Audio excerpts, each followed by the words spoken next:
tax ñu def ko daal mooy lool li suñu borom ne wa anna haazaa siraatii mustaqiiman fattabi'uuhu wa laa tattabi'u subula fatafarraqa bikum an sabiilihi. kon dégg ngeen ko ci alxuraan lañ ko teg ak farata ak sunna mu juboo ci it ak ki nga xam ne tey mooy sëñ Touba sëñ Abdou Khadir Mbacke xalifa général kullu murit ñu waxtaan ci ba juboo ci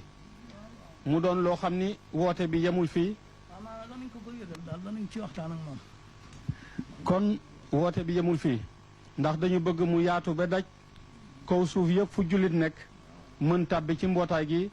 kon sëñ bi mu koy woote it nee na du tarixa taxul mu jóg du leneen dafa bëgg ku bokk ci lislaam am ci wàccukaay mën a bokk ci liggéey bi kon nag ñu jébbal ko kàddu gi.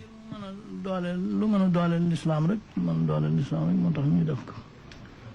kon luy dooleel lislaam dëgër nit ñi ci lislaam ñu xam nu ñuy jaamoo seen borom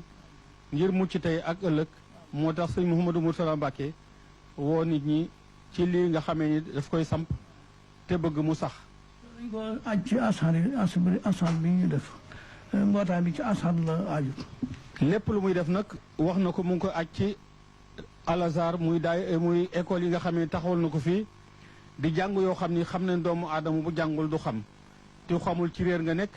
te yàlla nee na ku réer safara lay gindi mu bëgg kon ñu gindi ko bala ñuy egg ca fa nga xamee ni fa la ñuy àttee jaam ñi kon lépp lu muy def it ci Al Azhar la ko teg 1973 woote woon na ci taxawal mbootaay goo xam ni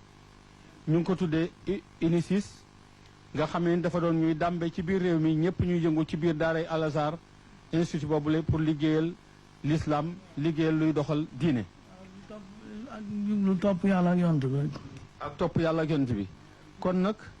sëñ bi li mu bëgg a wax sax tënkalu na ko ci arab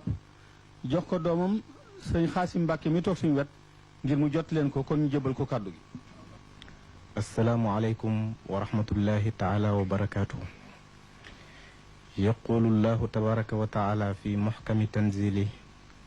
واعتصموا بحبل الله جميعا ولا تفرقوا ويقول أيضا وأن هذه أمتكم أمة واحدة وأنا ربكم فاعبدون تلبية لنداء الخير الصادر من المولى عز وجل يدعوكم فضيلة الشيخ محمد مرتضى مبكي مؤسس المعاهد الأزهرية في السنغال وخارجه لحضور المؤتمر الإسلامي الكبير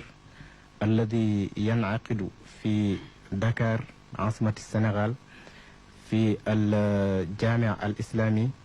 يوم السبت الموافق 12 من شهر مايو عام 1990 وإنه إذ يدعوكم لحضور هذا المؤتمر يرجو منكم التكرم بالحضور تأكيدا على وحدة الصف الإسلامي وفقنا الله وإياكم لما فيه خير الإسلام والمسلمين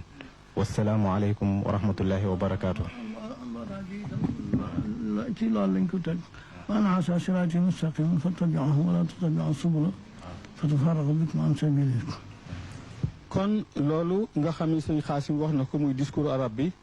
ak li ci sëñ bi dolli ci laay alxuraan dañ ko jox sëñ Modou Gueye ngir mu leeralal ñu ko ci wolof ndax ñi ko déggul mën koo dégg ba jëriñoo ko. mbokki jullit yi kon dégg ngeen woote bi nu yaakaar ne itam woote la bopp beesul ci yéen ndax Serigne Mourtada Mbacke bu wootee ci lislaam defe naa ne woote la bopp booy na noppi nit ñi ci réew mi jëfi lislaamam itam fu waay toll yaa ngi ci teg sa bët te ci sa